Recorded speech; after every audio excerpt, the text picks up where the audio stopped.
आउनु भन्दा नि यो कार्पेट केले काँसेको हुनुपर्छ नि त्यो मुनि सबै छिरेको हुन्छ कार्पेटै निकाल्नु मन मात्रै हुन्छ माधवमा जोड्ती छ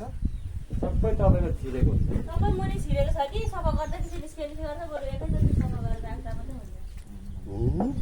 कहाँबाट पसेको छ यो कार्पेटभित्र आइबस्छ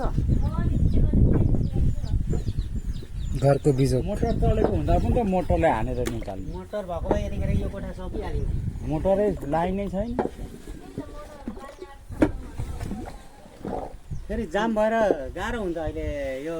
सुकेपछि पुरा टाइट हुन्छ सब कोट्याउनु पर्छ कोट्याउनु पर्छ सब पस्नी चाहिन्छ फेरि कोदालो ऊ त्यो एउटा टिन खोलिदिनु पर्यो त्यो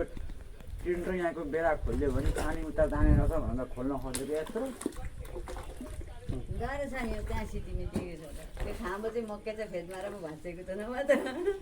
कहाँ माथि भाँच्यो हो त्यो हो मुनिको होइन नि यस्तो फ्रेस गर्दछ अनि कहाँ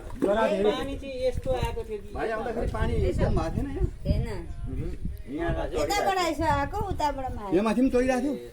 अनि त्यतिखेर कुन बाटो आउनु कसरी आउनुभयो हामी